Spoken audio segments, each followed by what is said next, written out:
Hello दोस्तों, कैसे हैं आप सब? स्वागत है आपका अपने ट्यूब चैनल लक्ष्यवीर कंपटीशन एकेडमी में। मैं हूं आपके साथ हर्ष और आज हम लेके आए हैं आपके लिए करंट अफेयर को।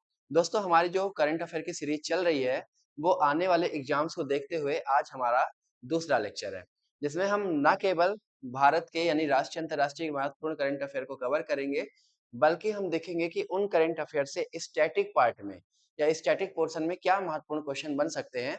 उन सारे क्वेश्चन को हम एक-एक करके कवर करेंगे इस पे। तो आपने देखा था जो हमारा पिछला लेक्चर है काफ़ी इम्पोर्टेंट रहा है, काफ़ी काम करा है, आपको बड़ा प्यार भी मिला है, बहुत सपोर्ट भी मिला है। उसी सारे प्यार और सपोर्ट को देखते हुए आज हम दूसरा लेक्चर लेके आए हैं। तो आइए बिना देर किए शुरू करते हैं आज के हमारे पहले क्वेश्चन के साथ। और आज का हमारा जो पहला क्वेश्चन है वो है, हाल ही में ताइपे ओपन सुपर 2026 महिला एकल खिताब जीतकर अपना अपना पहला BWF वर्ल्ड टूर खिताब किस भारतीय खिलाड़ी ने जीता है। तो दोस्तों, हमेशा की तरह आपसे कहना चाहूंगा कि इन चार में से एक क्वेश्चन पे आप बता सकते हैं अपने अंदाज से कि कौन जीत सकता है। तो मुझे पता है अधिकांश लोग एक बड़ा कॉमन सा आंसर देंगे और मैं चाहता हूं कि फिर भी आप आंसर दीजिए और बताइए कि इनमें से कौन जीता होगा। पीवी सिंधु, तन्वी शर्मा, साइना नेहवाल या मालविका बंसोड़। तो ध्यान रखिएगा, इसका जो सही उत्तर है वो है तानवी शर्मा। दोस्तों, तानवी शर्मा ने अपने BWF वर्ल्ड टूर का पहला खिताब जीता है महिला एकल का। ठीक है, आ रही बात समझ में? अब यहाँ पे बात ये है कि आप इन नामों को देख के एक बात तो समझ गए होंगे कि जो BWF खिताब है ये कौन से क्षेत्र में दिया जाता है। तो ध्यान रखिएगा, ये दिया जाता है बैडमिंटन के क्षेत्र में। कौन से क्षेत्र में दिया जाता है? ये दिया जाता है बैडमिंटन के क्षेत्र में। बैडमिंटन के क्षेत्र में ये पुरस्कार दिया जाता है। आई बात समझ में? यहाँ तक कोई दिक्कत तो नहीं है? तानवी शर्मा की बात करें तो तानवी शर्मा भारत में पंजाब राज्य से है। कौन से राज्य से हैं? पंजाब राज्य से है। और ये पुरस्कार जीतने वाली, यह वाला पुरस्कार जीतने वाली तानवी शर्मा भारत की दूसरी महिला है। कौन सी महिला है? दूसरी महिला है। लेकिन ध्यान रखिएगा एक बात, इनका ये पहला पुरस्कार है, तानवी शर्मा का पहला पुरस्कार है, लेकिन भारत की दूसरी महिला है जिन्होंने ये खिताब जीता है। तो आपके दिमाग में क्वेश्चन आ रहा होगा, तो सर उस महिला का भी नाम बता दीजिए जिसने पहली बार जीता था। तो बिल्कुल इन्हीं चार में से एक वो महिला है जिसने ये पहली बार खिताब जीता था ताइपे ताइपे ओपन का। तो उसका नाम है साइना नेहवाल। क्या नाम है? साइना नेहवाल। और साइना नेहवाल आपको पता है कि बहुत प्रसिद्ध बैडमिंटन की खिलाड़ी हैं और इनके नाम एक ऐसी उपलब्धि है बैडमिंटन को लेके जो हम आपसे आगे चर्चा करेंगे। लेकिन अभी इनके बारे में समझिए कि जो तानवी शर्मा है ये ताइपे ओपन जीतने वाली सबसे युवा खिलाड़ी है। सबसे सबसे युवा खिलाड़ी है। क्लियर है दोस्तों? ये सबसे युवा खिलाड़ी है ताइपे ओपन जीतने वाली। तो उम्मीद करते इतना समझ में आ गया होगा। अगर इतना समझ में आ गया तो चलिए हम आगे बढ़ते हैं और साइना नेहवाल के बारे में बताते हैं जो हमने आपको बताया था। ठीक है, देखिए साइना नेहवाल के बारे में बात की जाए तो साइना नेहवाल साइना नेहवाल ताइपे ओपन जीतने वाली पहली खिलाड़ी थी। ताइपे ओपन ओपन जीतने वाली प्रथम खिलाड़ी थी। ठीक है, ध्यान रहेगा। और इसके अलावा साइना नेहवाल के नाम एक बहुत बड़ी उपलब्धि है, ध्यान रखिएगा। ये 2012 के लंदन ओलंपिक में, कहा 2012 के ओलंपिक में, जो कि कहाँ हुआ था? लंदन में हुआ था। वहां पर उस ओलंपिक में इन्होंने बैडमिंटन में ब्रॉन्ज मेडल जीता था। क्या जीता था? ब्रॉन्ज मेडल या कांस्य पदक जीता था। यस और नो? इतनी बात समझ में आ रही है? कौन सा मेडल जीता था दोस्तों? ब्रॉन्ज मेडल जीता था। किसने? साइना नेहवाल ने। याद रखिएगा। फिर आगे बात करते हैं और यहाँ पे ये नाम दिया हुआ है पीवी सिंधु का। तो इनके बिना तो बैडमिंटन की कल्पना भी नहीं की जा सकती। तो बहुत प्रसिद्ध नाम है और इतना प्रसिद्ध नाम है कि इन्होंने भारत की उपलब्धियों को कई गुना बढ़ा दिया ओलंपिक में मेडल्स को जीत के। तो ध्यान रखिएगा, पीवी सिंधु के बारे में बात की जाए तो सबसे पहले पीवी सिंधु का जो पूरा नाम है, इनका पूरा नाम है पुसरला वेंकटा सिंधु। क्या नाम है? पुसरला। कई बार खिलाड़ियों का पूरा नाम भी पूछ लेता है। पुसरला वेंकटा वेंकटा सिंधु, ये इनका पूरा नाम है। ठीक है, इन्होंने इन्होंने 2016 के ओलंपिक में 2016 के ओलंपिक में कौन सा मेडल जीता था? इन्होंने सिल्वर मेडल जीता था। कौन सा मेडल जीता था? सिल्वर मेडल जीता था। और 2020 के ओलंपिक में 2020 के ओलंपिक में इन्होंने ब्रोंज मेडल जीता था। ठीक है दोस्तों, यहाँ तक क्लियर है। उम्मीद करता हूँ यहाँ तक आपको पूरा समझ में आ गया होगा कि साइना नेहवाल वो व्यक्ति हैं जिन्होंने ताइपे ओपन पहली बार जीता था। ठीक है, और भारत की पहली खिलाड़ी जिन्होंने ताइपे ओपन जीता था। और दूसरी बात, इन्होंने 2012 में ओलंपिक में बैडमिंटन में पहला पदक जीता, और वो कौन सा था? ब्रोंज था। क्लियर है दोस्तों। फिर पीवी सिंधु के बारे में बताया कि पीवी सिंधु का पूरा नाम क्या है? पुसरला वेंकटा सिंधु है। इन्होंने 2016 के ओलंपिक में सिल्वर मेडल और 2000 माफ करिएगा 20 लिखा हुआ है, 2020 के ओलंपिक में ब्रॉन्ज मेडल जीता था। ठीक है, तो यहाँ तक का स्क्रीनशॉट ले लीजिए, फिर हम आगे बढ़ते हैं।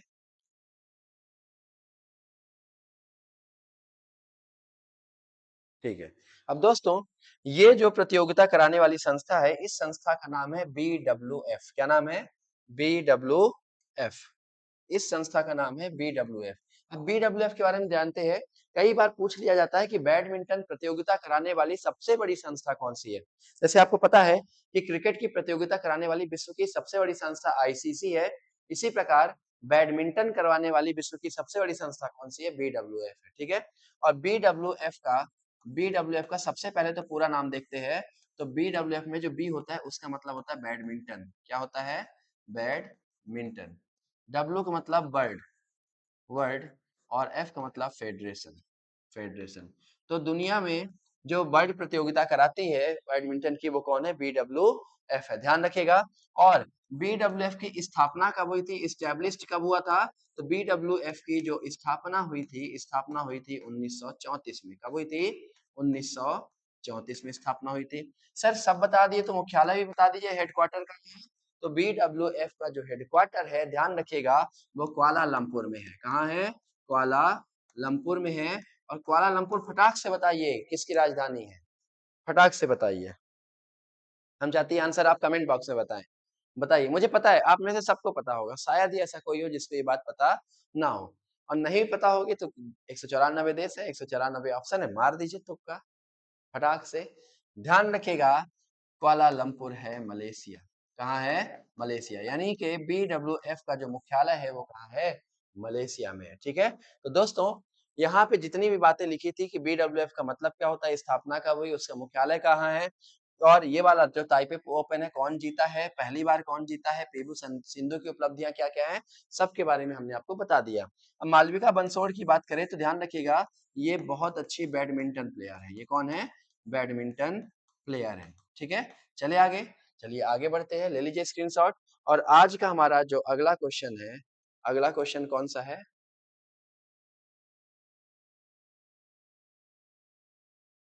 हाल ही में हाल ही में किस देश के प्रसिद्ध पर्वतारोही निर्मल पुरजा का निधन हो गया है? ध्यान रखिएगा, निर्मल पुरजा वो व्यक्ति हैं जो पर्वतारोही थे। क्या थे? जो पर्वतों पे चढ़ाई क्या करते थे, वो कौन थे? निर्मल पुरजा। और निर्मल पुरजा का भी हाल ही में निधन हो गया है। आपको बताना है कि निर्मल पुरजा कौन से देश के थे। चार ऑप्शन है। देखिए, जो हमारे दोस्त जो हैं बुद्धिमान है, उन्होंने एक बात तो अंदाज लगा लिया होगा, और एक आध ऑप्शन तो एलिमिनेट कर लिया होगा कि निर्मल नाम यूनाइटेड किंगडम में तो नहीं हो सकता। ठीक है, वहां पे मॉन्टी स्मिथ ऐसे नाम होते हैं, वहां निर्मल नाम कहाँ होगा? निर्मल नाम तो हो ही नहीं सकता। यानी कि ये बात तो कंफर्म हो गई कि इनमें से एक ऑप्शन क्या होगा? डिलीट होगा। और कौन सा ऑप्शन एलिमिनेट करना चाहेंगे? तो सबसे पहले यूके को एलिमिनेट कर दीजिए। अब बताइए, ये तीन नाम बचे। भूटान में भी मुश्किल है निर्मल नाम होना, पर ठीक है, अब आपको इन तीनों में से बताना है कौन सा होगा। तो चलिए हम भूटान भी हटा देते हैं। पाकिस्तान में भी थोड़ा सा मुश्किल लगता है। ध्यान रखिएगा, बचा कौन सा नाम? नेपाल। तो सही आंसर क्या होगा? निर्मल पुरजा जो व्यक्ति हैं वो नेपाल के थे। और नेपाल के लोग वैसे ही बड़े साहसी होते हैं पर्वत वगैरह चढ़ने में। इतने साहसी होते हैं कि कई कई बार ये लोग पर्वत चढ़ जाते हैं। और ध्यान रखिए, निर्मल पुरजा के बारे में अभी मैं आपको बताऊंगा कि निर्मल पुरजा ने पर्वत की 8,000 मीटर से ऊंची चोटी, 8,000 मीटर से ऊंची ऊंची 14 चोटियों को, 14 चोटियों को फतह किया था। क्या किया था? फतह किया था। यानी 8,000 मीटर से ऊंची कितनी चोटियों पे चढ़ चुके हैं? 14 चोटियों पे चढ़ चुके हैं। अब आपको इनकी उपलब्धि बताए, जो निर्मल पुरजा हैं, इनके बारे में एक बात यह है कि इनके ऊपर एक डॉक्यूमेंट्री बनी है। और डॉक्यूमेंट्री काहे में बनी है? नेटफ्लिक्स में बनी है। आप चाहे तो जाकर के देख सकते हैं इनकी डॉक्यूमेंट्री नेटफ्लिक्स में। ध्यान रखिएगा, कौन से नाम से है सर ये भी तो बता दीजिए, देख लेंगे। 14 पीक्स यानी 14 चोटियां। कौन से नाम से है? 14 पिक्स नाम से इनके ऊपर डॉक्यूमेंट्री बनी है। आप चाहें तो नेटफ्लिक्स में जाके इनकी डॉक्यूमेंट्री देख भी सकते हैं। तो ध्यान रखिएगा, निर्मलपुर जो एक प्रसिद्ध नाम है, अब इतना प्रसिद्ध है कि सोच लीजिए डॉक्यूमेंट्री तक बनी है। तो ये कहाँ के हैं? नेपाल के हैं। तो ले लीजिए इसका स्क्रीनशॉट, चलते हैं अगले क्वेश्चन की तरफ। और आज का हमारा जो अगला क्वेश्चन है वो है ये। हाल ही में प्रधानमंत्री नरेंद्र मोदी ने स्वामी विवेकानंद स्वामी विवेकानंद सांस्कृतिक युवा केंद्र विवेक स्मारक का उद्घाटन कहाँ किया है? विवेक स्मारक का उद्घाटन कहाँ किया है? दोस्तों ऐसे प्रश्न आते हैं कई बार, और ऐसे प्रश्न जब आते हैं तो हमको लगता है कि कितना अंदर से पूछ रहा है, लेकिन एक्चुअली अंदर से नहीं होता है। ये बड़े प्रसिद्ध करंट अफेयर होते हैं, क्योंकि ये जो है स्वामी विवेकानंद के नाम पे। और आपको पता है स्वामी विवेकानंद क्या थे? ज्ञान की ज्योति थे, समझ रहे हैं? जिन्होंने दुनिया में भारत का नाम फैलाया। ये ऐसे युवा आदमी, ऐसे युवा व्यक्ति के नाम पे, ऐसे युवा प्रेरणा स्रोत के नाम पर ये स्मारक बना हुआ है। तो आपको बताना है कि इनमें से कहाँ पे उद्घाटन किया गया है। आपके ऑप्शन है बेंगलुरु, चेन्नई, मैसूर और हैदराबाद। देखिए ऑप्शन देख के आपको एक बात तो ये समझ में आ गई कि चारों के चारों साउथ के नाम है। किसके नाम है? साउथ के नाम। तो जब भी विवेक स्मारक आपसे मान लीजिए क्वेश्चन में पूछता है, तो यहाँ पे एक बात तो आपको क्लियर हो गई कि ये बनाया गया था साउथ इंडिया में। कहाँ बनाया गया है? साउथ इंडिया में। दोस्तों एक बात आपको बताए कि कई बार हम अप्रोच से भी आंसर ठीक कर सकते हैं। अगर हमारी अप्रोच ठीक है, हम सही दिशा में सोच पा रहे हैं, तो कई बार अप्रोच से भी क्वेश्चन हमारा वहां पे ठीक हो जाता है। अब आप जल्दी से बताइए कि इनमें से कौन सा है? तो ध्यान रखिएगा, मैसूर। कौन सा है? मैसूर। और मैसूर कहाँ है? कर्नाटक। इनफैक्ट मैं आपको बताऊं, कर्नाटक का पुराना नाम भी क्या था? मैसूर था। और मैसूर में विवेक स्मारक का उद्घाटन प्रधानमंत्री नरेंद्र मोदी जी द्वारा किया गया है। ठीक है, कर्नाटक की बात आ गई है, तो कर्नाटक के एक बात ध्यान रखिएगा, कर्नाटक की जो राजधानी है, कर्नाटक की जो राजधानी है वो कौन सी है? बेंगलुरु। कौन सी है? बेंगलुरु। आ रही बात समझ में? और बेंगलुरु का जो अन्य नाम है, बताना चाहेंगे? जल्दी से कमेंट बॉक्स में कमेंट करके बताइए, वीडियो को पॉज करके बताइए, बेंगलुरु को अन्य किस नाम से जाना जाता है? फटाक से। बेंगलुरु को सिलिकॉन वैली ऑफ इंडिया कहते हैं। क्या कहते हैं? Silicon silicon valley of India. Silicon valley of India कहा जाता है। और क्या कहते हैं सर? और भी कुछ कहते हैं बेंगलुरु को? यस, बिल्कुल कहते हैं। इसको कहते हैं IT, IT capital of India. IT capital of India. Sir IT capital of India लिख दिए, तो आईटी का मतलब क्या है? इंफॉर्मेशन टेक्नोलॉजी है। क्या है? इंफॉर्मेशन टेक्नोलॉजी का हब है कौन? बेंगलुरु। क्लियर है दोस्तों? और आपको कर्नाटक के बारे में कुछ और बात बता दे। आपको पता है कर्नाटक में सोने की दो बहुत प्रसिद्ध खदान है। कौन सी खदान है सर? दो बहुत प्रसिद्ध खदान है सोने की। कहाँ पे? कर्नाटक में। और उनमें से एक खदान का नाम है कोलार गोल्ड फील्ड। क्या नाम है? Kolar gold field. सर ये नाम थोड़ा सा सुना सुना सा लग रहा है, कोलार गोल्ड फील्ड। मुझे वादा करता हूँ कि आप ये नाम पक्का सुने होंगे, और बहुत प्रसिद्ध नाम है कोलार गोल्ड फील्ड। कहाँ सुने हैं सर? याद नहीं आ रहा है? ध्यान रखिएगा, कहाँ सुने हैं? एक मूवी आई थी बड़ी प्रसिद्ध, जिसमें एक्टर थे एस, जिसका नाम था केजीएफ, कोलार गोल्ड फील्ड। ये उसी कोलार गोल्ड फील्ड के ऊपर मूवी बनी हुई थी। और कौन सी सर गोल्ड फील्ड है? और ध्यान रखिएगा, और है आपकी हट्टी गोल्ड फील्ड। कौन सी है? हट्टी गोल्ड फील्ड। ये नाम याद रखिएगा। हो सकता है केजीएफ आ गई है तो एचजीएफ भी आ जाए। ठीक है, याद रहेगा दोस्तों। और इन दोनों फील्ड की खास बात ये है, ये सोने की खदानें हैं। किसकी खदानें हैं ये? स्वर्ण खदानें हैं। और एक बात ये ध्यान रखेंगे कि भारत का 98% सोना इन्हीं दो खदानों से निकाला जाता है। भारत का 98% सोना कहाँ से निकालते हैं? कोलार गोल्ड फील्ड और हट्टी गोल्ड फील्ड से निकाला जाता है। ठीक है दोस्तों, यहाँ तक कोई डाउट तो नहीं है? अब आगे बढ़ते हैं, और एक तो कर्नाटक के बारे में छोटी सी बात बताते हैं। हमारे यहाँ कुल 13 बंदरगाह हैं। भारत में कुल कितने बंदरगाह हैं? भारत में कुल 13 बंदरगाह हैं। 13 में से एक बंदरगाह कहाँ है? कर्नाटक में। और उस बंदरगाह का नाम है मंगलौर। क्या नाम है? मंगलौर। क्लियर है? और बंदरगाह है मतलब ऑब्वियस सी बात है कि कर्नाटक समुद्र के साथ सीमा बनाता है। तो ध्यान रखिएगा, कर्नाटक जो समुद्र के साथ सीमा बनाता है वो बनाता है 343.30 किलोमीटर की। कितनी बनाता है? 343.30 किलोमीटर की सीमा कर्नाटक समुद्र के साथ बनाता है। दोस्तों यहाँ तक बातें क्लियर है? अगर यहाँ तक क्लियर है तो फिर चलिए आगे बढ़ते हैं, और आगे देखते हैं अपना अगला प्रश्न। ठीक है, तो आज का हमारा जो अगला प्रश्न है, लेकिन हम चाह रहे हैं कि इसमें एक आध बात मैं आपको और बता दूं। ठीक है। एक आध बात हम आपको और बता दें कि जो विवेक स्मारक बनाया गया है इसके बारे में छोटी सी बात आप ध्यान रखिएगा कि सर बनाया क्यों गया है। 1892 में स्वामी विवेकानंद का प्रवास हुआ था। यहाँ क्या हुआ था? स्वामी विवेकानंद का विवेकानंद का प्रवास हुआ था।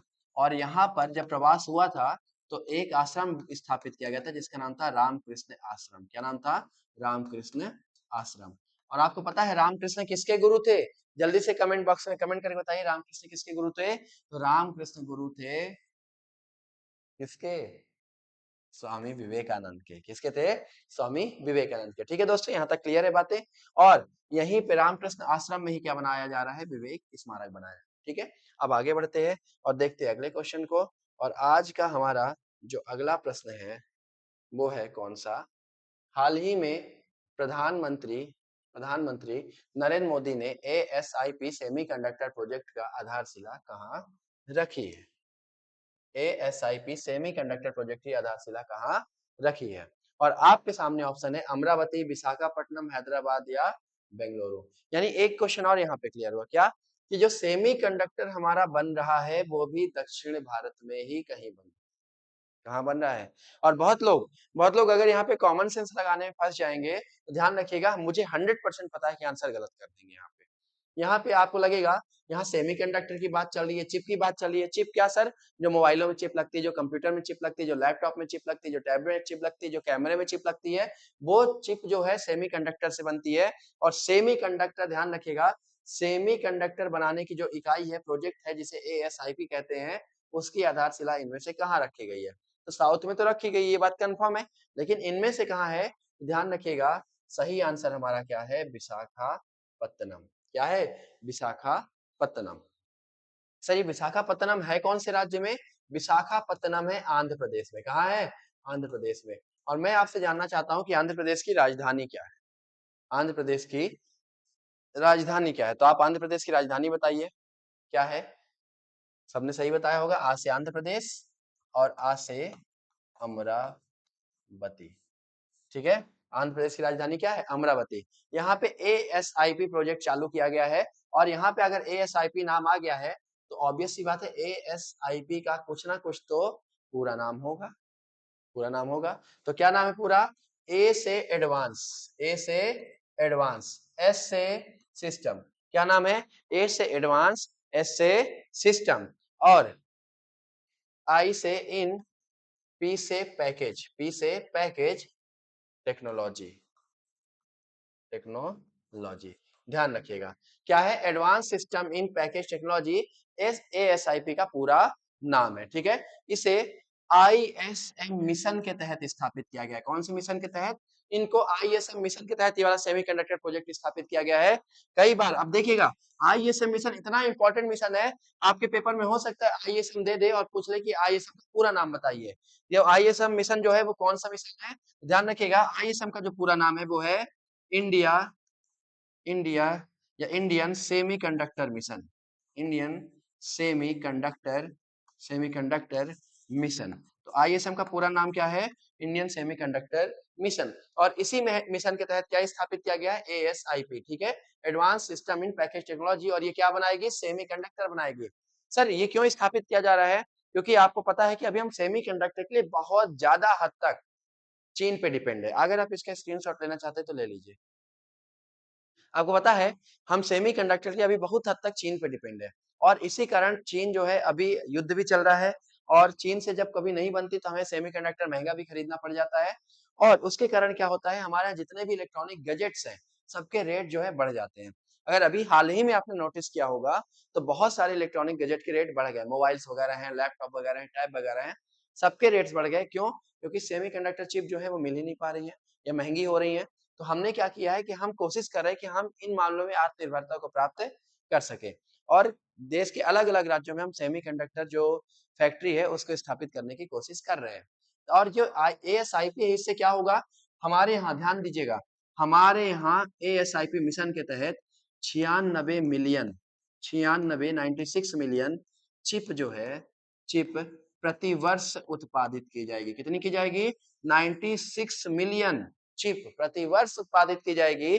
और इसके कारण यहाँ पर 2600 लोगों को नौकरियां भी मिलेगी। क्या मिलेगी?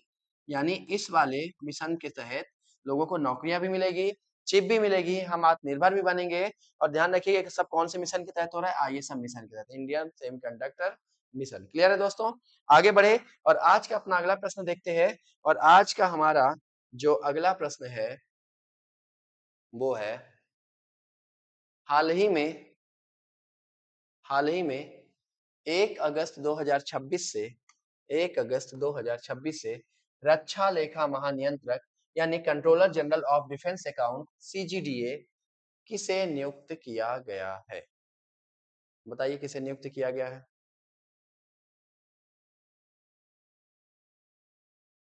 बताइए। उम्मीद करता हूँ सबने सही बताया होगा। तो ध्यान रखिएगा इनका जो सही नाम है वो क्या है?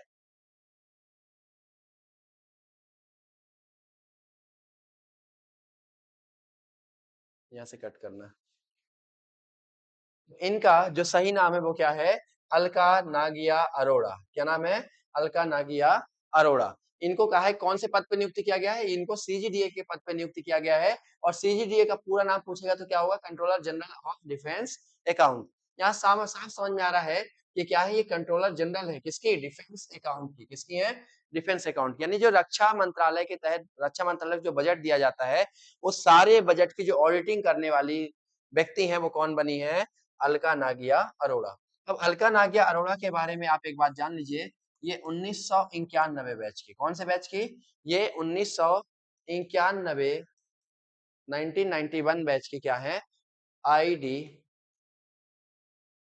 है। क्या है? आईडीएस है। ठीक है। इसका पूरा नाम क्या होता है सर आईडीएस का? Indian defence Indian defence defence account service में ये सेलेक्ट हुए थे। ठीक है। अभी इनको वर्तमान में क्या बना दिया गया है? सीजीडीए बना दिया गया है। ठीक है। सर ये काम क्या करेंगे सीजीडीए बनने के बाद? क्या काम करेंगे सर? तो ध्यान रखिएगा इनका कार्य क्या होगा? इनका कार्य क्या होगा? इनका कार्य क्या होगा? रक्षा बजट का ऑडिट करना। क्या करना? रक्षा बजट का ऑडिट करना। ऑडिट करना। रक्षा बजट बजट का क्या करना? ऑडिट करना। और रक्षा व्यय को रक्षा व्यय को रक्षा व्यय को ऑडिट करना। रक्षा व्यय को ऑडिट करना। यानी कुल मिला के जो डिफेंस के पास पैसा जाता है वो पैसा कहाँ आ रहा है, कैसे आ रहा है, कहाँ खर्चा किया गया है, कितना खर्चा किया गया है, क्या सही अधिकारी ने उस पैसे को खर्चा किया है या नहीं खर्चा किया है, कहीं पैसा खर्च करने में कोई भ्रष्टाचार तो नहीं हो रहा है। इन सारी चीजों की जांच करने का काम किसका होता है? ये काम होता है सीजीडीए का। और सीजीडीए वर्तमान में कौन बनी है? अलका नागिया अरोड़ा। ध्यान रखिएगा। ठीक है। आगे बढ़ते हैं अगले क्वेश्चन की तरफ। और आज का हमारा जो अगला क्वेश्चन है वो है हाल ही में पहली हाल ही में पहली वंदे भारत ट्रेन वंदे भारत जो ट्रेन है कौन सी ट्रेन? Freight train. कौन सी ट्रेन? Freight train. फ्रेट यानी मुझे पता है कुछ लोग समझते होंगे फ्रेट का मतलब और कुछ लोग नहीं भी समझते होंगे, तो हम फ्रेट का मतलब आपको बताएंगे। हाल ही में भारत की पहली वंदे भारत फ्रेट ट्रेन का ट्रायल कहाँ किया जा रहा है? कहाँ किया जा रहा है? ठीक है। एक बात बताइए, पहली बात तो वंदे भारत ट्रेन तो हमारे देश में चल ही रही है। ये नई प्रकार की कोई ट्रेन होगी जिसे क्या कहते हैं? Freight train.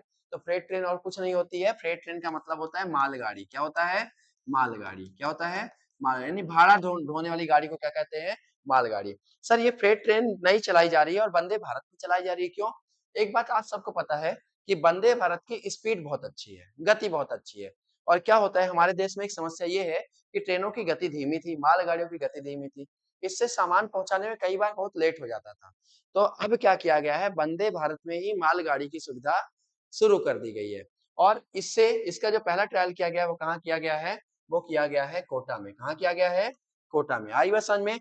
इसका जो नाम है यानी ये जो वंदे भारत चालू की गई है कोटा में, इसका जो नाम है इसका नाम है ईएमयू।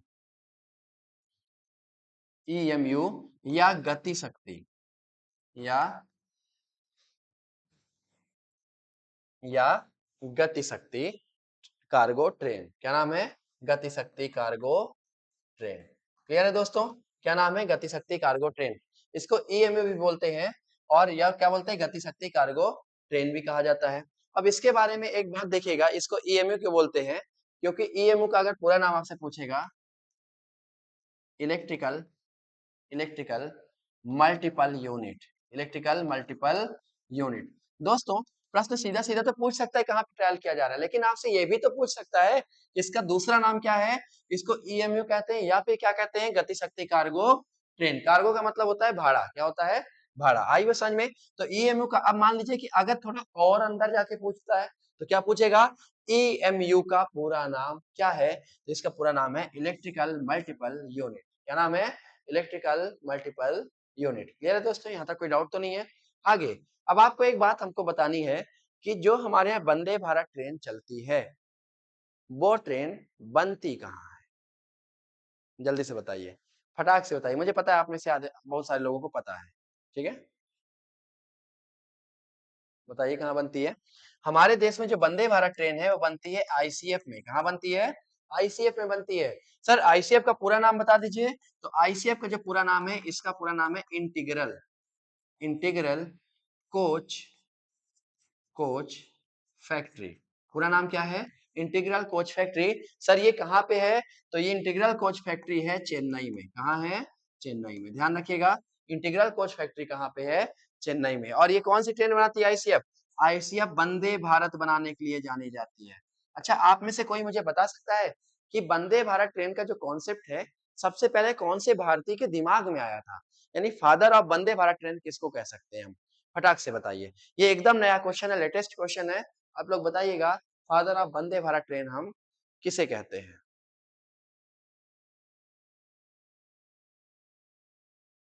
उम्मीद करते बता लिए होंगे। गूगल तो नहीं करे हैं? चलिए कोई बात नहीं, ध्यान रखिएगा। सुधांशु मणि। कौन है? सुधांशु मणि को वंदे भारत ट्रेन का जनक कहते हैं। वंदे भारत ट्रेन का जनक कहा जाता है। क्या कहते हैं? जनक कहते हैं। क्लियर दोस्तों? तो वंदे भारत से संबंधित जितने भी क्वेश्चन हो सकते थे वो हमने आपको यहाँ पर क्लियर करवा दिया। ठीक है, और एक बात ध्यान रखिएगा, ये जो ट्रेन चालू की गई है, अगर इसकी स्पीड, हालांकि ये बहुत रेयर क्वेश्चन है कि पूछ ले, ये बहुत मुश्किल है कि स्पीड पूछ ले, लेकिन फिर भी 145 किलोमीटर पर आवर की गति से शुरू की गई है, क्योंकि नई नई चालू की जा रही है तो संभावना बनती है कि स्पीड पूछ ले। तो ध्यान रखिएगा 145 किलोमीटर प्रति घंटे के स्पीड से शुरू की गई है। ठीक है, चलिए आगे बढ़ते हैं। और आज का हमारा जो अगला क्वेश्चन है वो है, हाल ही में पर्यावरण प्रदर्शन सूचकांक 2026 में भारत को कौन सा स्थान मिला है? आप सबको पता है कि भारत में पर्यावरण की क्या हालत है। पेड़ की कटाई अंधाधुंध चल रही है, सड़कें लगातार बन रही हैं, जमीन पूरी कंक्रीट होती चली जा रही है, यानी कि पर्यावरण की हालत खस्ता है। और अगर मैंने बोल दिया कि पर्यावरण की हालत खस्ता है, तो आपको अंदाज लगाना यहाँ पे सरल हो गया होगा कि कौन सी रैंक हो सकती है। 150, 176, 86 या 127? लगाइए अंदाज। आप जान के अचरज मान जाएंगे, जो भारत की रैंक है वो 176 है। सर कितने देशों में? 1000-2000 देशों में है क्या? नहीं, केवल और केवल 176 रैंक है 177 देशों में। कितने देशों में? 177 देशों में। यानी कि पर्यावरण की स्थिति बहुत खराब है हमारे देश में। सोचिए, 177 टोटल देश हैं जिनमें से हमारी रैंक क्या है? 176 है। और भारत ने इतना पुअर स्कोर किया है, और भारत का जो इस सूचकांक में स्कोर है वो है 22.46 आउट ऑफ 100। इतना पुअर परफॉर्मेंस है, यानी पर्यावरण की बिल्कुल हालत खस्ता है हमारे देश में। अब आप समझ सकते हैं क्यों ऐसा है। क्योंकि हमारे देश में कंक्रीटिंग बहुत तेज हो रही है, सड़कें बहुत तेज बन रही हैं, रोडें बड़ी तेज बन रही हैं, हमारे शहर को लगातार विकसित किया जा रहा है, जिसके कारण हम जो बलि चढ़ा रहे हैं वो पर्यावरण की चढ़ा रहे हैं। और विकास और पर्यावरण में हमेशा सामंजस्य होना चाहिए, पर कहीं ना कहीं भारत उस सामंजस्य को लगातार खोता चला जा रहा है। जहाँ एक पेड़ माँ के नाम जैसी योजना चलाई जा रही है और लोग पेड़ लगा भी रहे हैं, प्रयास कर रहे हैं, वहीं सरकार खुद ही कई कई एकड़ जंगलों को साफ करवाने पे लगी है। ठीक है, तो मेरा अगर ये वीडियो पहुंच जाता है सरकार तक, तो मेरी उनसे एक रिक्वेस्ट है कि प्लीज पर्यावरण को बचा लीजिए। आप पर्यावरण की कीमत पर विकास मत करिए। पर्यावरण रहेगा तो विकास होता रहेगा, लेकिन जब पर्यावरण ही नहीं बचेगा, जीव ही नहीं बचेगा, वहां रहने वाले ही नहीं बचेंगे, तो ऐसे विकास का हम करेंगे क्या? तो मेरा सरकार से प्रार्थना है उन आदिवासियों की तरफ से जो लगातार बीसों दिन से भूखे हैं और अपने पर्यावरण को बचाने का प्रयास कर रहे हैं छतरपुर में। और दूसरी बात, हम पूरे देशवासियों की तरफ से आपसे ये अनुरोध करना चाहते हैं कि पर्यावरण की कीमत पर विकास मत करिए। पर्यावरण को बचाते हुए विकास करिए। जो हाईवे बन रहे हैं उनमें पेड़ लगवाइए, एक बीच में और बाकी दोनों साइड, ताकि पर्यावरण भी बचा रहे और विकास भी साथ-साथ चलता रहे। अन्यथा ग्लोबल वार्मिंग और वगैरह जितनी समस्याएँ अब बढ़ती जा रही हैं, सूखा पड़ रहा है इस समय, तो ये सारी समस्याएँ पर्यावरण के कारण ही उत्पन्न हो रही हैं। तो मुझे उम्मीद है कि सरकार मेरी इस बात को सुनेगी और इन बातों पे विचार करेगी। तो चलिए आज हम आगे बढ़ते हैं अगले क्वेश्चन की तरफ। तो ध्यान रखिएगा। अच्छा, इसमें एक बात और बता दें कि पर्यावरण प्रदर्शन सूचकांक में फर्स्ट रैंक किसकी है? फर्स्ट रैंक है एस्टोनिया देश की। कौन सी किसकी है? एस्टोनिया एक कंट्री है, उसकी यहाँ पर फर्स्ट रैंक है। ठीक है दोस्तों, चलिए आगे बढ़ते हैं और आज का हमारा अगला क्वेश्चन है जियोलॉजिकल सर्वे ऑफ इंडिया, यानी इसको शॉर्टकट में बोलते हैं GSI, geological survey of India की पहली महानिदेशक किसको नियुक्त किया गया है? आपके पास चार ऑप्शन है, जल्दी से बताइए किसे किया गया है? साक्षी साहू, वर्षा अशोक अगलावे, रोशनी गुप्ता या निशा जैन। ठीक है, तो इसका जो सही आंसर है वो है वर्षा अशोक अलाग्वे। ठीक है, GSI, geological survey of India. आपको पता है जियोलॉजिकल सर्वे ऑफ इंडिया क्यों बनाया गया था देश में? इसको जितने भी जियोलॉजिकल साइट्स हैं उनका सर्वे करने के लिए क्या बनाया गया था? जियोलॉजिकल सर्वे ऑफ इंडिया बनाया गया था। ठीक है दोस्तों। और एक बात पूछेंगे कि एक क्वेश्चन पूछ सकता है कि सर ये जीएसआई बना कब था? तो ध्यान रखिएगा, जीएसआई बना था 1851 में। कब बना था? 1851 में, यानी कि पहली क्रांति के भी 6 साल पहले, 1857 के भी 6 साल पहले क्या बना था? Geographical survey of India. तो इसको क्यों बनाया गया था? क्योंकि ज्योग्राफिकल लैंड का सर्वे किया जा सके। और सर सर्वे क्यों करना था? क्योंकि उस समय रेलवे के लिए कोयला देखना था। क्या देखना था? रेलवे के लिए कोयला देखना था और कोयला की जांच करने के लिए इसको बनाया गया था। ठीक है, और दूसरी बात, जब ये बनाया गया जब ये बनाया गया तो इसका मुख्यालय कहाँ था? हेडक्वार्टर कहाँ था और कहाँ पे है? तो इसका मुख्यालय है कोलकाता। कहाँ है? कोलकाता में है। सर इसके बनने के बाद क्या आज तक कोई महिला नहीं बनी? ध्यान रखिएगा, इसके बनने के बाद यानी 1851 के बाद आज तक कोई भी महिला इसकी निदेशक नहीं बनी। आ रही बात समझ में? आज तक कोई महिला इसकी निदेशक नहीं बनी और वर्षा अशोक अगलाबे इसकी पहली महिला निदेशक है। यानी कि इसको बने इसको बने इस वाले डिपार्टमेंट को बने लगभग 176 वर्ष हो चुके हैं। कितने साल हो चुके हैं? यानी 1851 में बना था, वर्तमान में चल रहा है 2026। लगभग कितने साल हो गए हैं? 176 साल। और 176 साल में पहली महिला महानिदेशक बनाई गई है इसकी।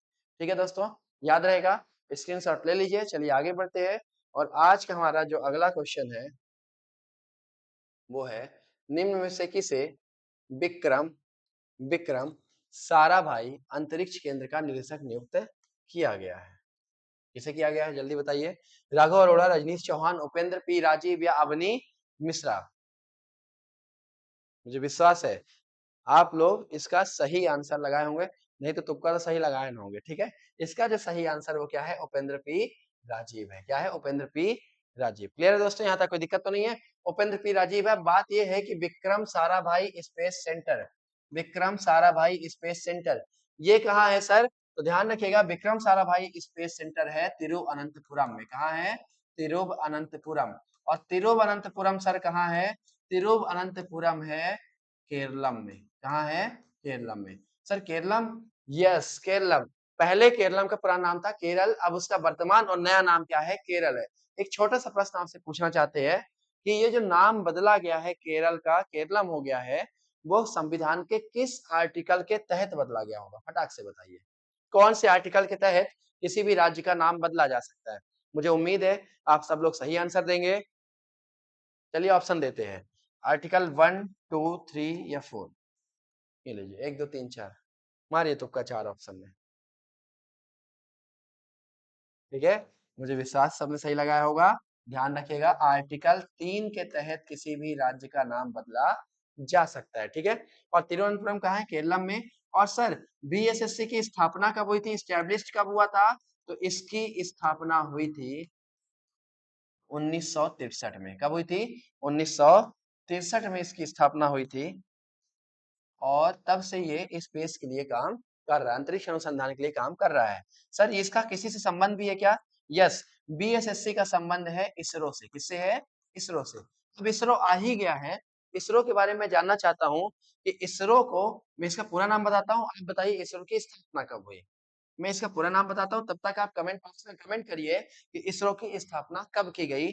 इसरो का पुराना नाम है Indian space research research organisation. Research organisation, ये इसरो का पूरा नाम है। और मुझे पता है आप में से अधिकांश लोगों ने सही जवाब दिया होगा कि इसरो की स्थापना कब हुई है, तो ये हुई है 15 अगस्त 1969। चलिए एक और प्रश्न छोटा सा, इसरो का हेडक्वार्टर कहाँ है? फ्रांस से। Where is the headquarter of ISRO? कहाँ है बताएं? इसरो का हेडक्वार्टर है बेंगलुरु। कहाँ है? बेंगलुरु। आई बात समझ में? बेंगलुरु वर्तमान नाम है, पहले इसका नाम क्या था? बेंगलोर था। ठीक है, अब क्या है? बेंगलुरु कर दिया गया इसका नाम। क्लियर है? तो इसका हेडक्वार्टर कहाँ है? बेंगलुरु में है। ये वही बेंगलुरु है जिसे अभी हमने बताया था सिलिकॉन वैली ऑफ इंडिया भी कहा जाता है। ठीक है, यहाँ तक कोई दिक्कत तो नहीं है दोस्तों?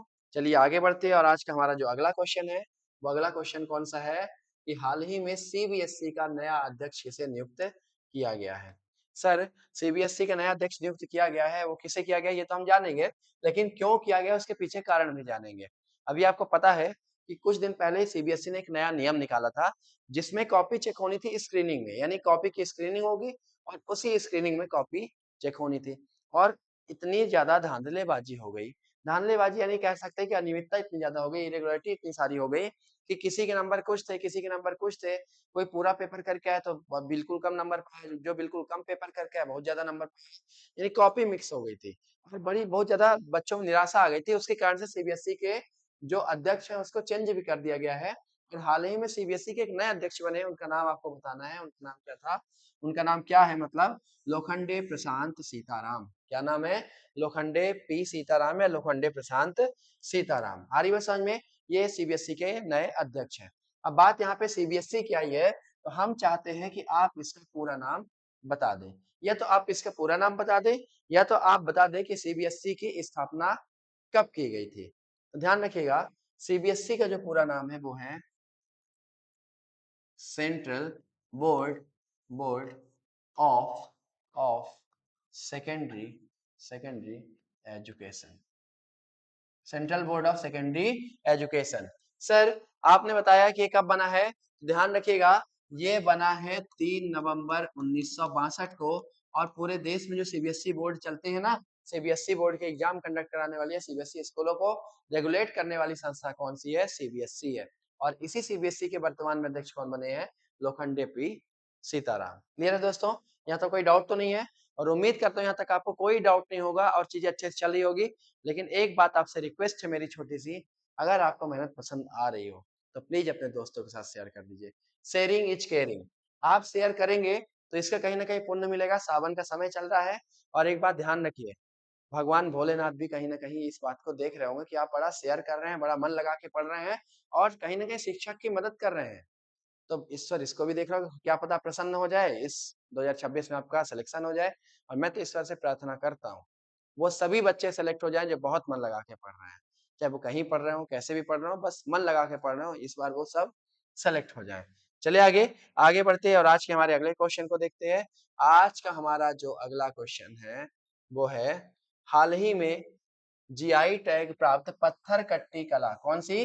पत्थर कट्टी कला जो पत्थर पर नक्काशी के लिए प्रसिद्ध है, किस राज्य से संबंधित है पत्थर कट्टी कला? बताइए। झारखंड, बिहार, राजस्थान या उत्तर प्रदेश? क्या लगता है क्या सही होना चाहिए? क्या लगता है?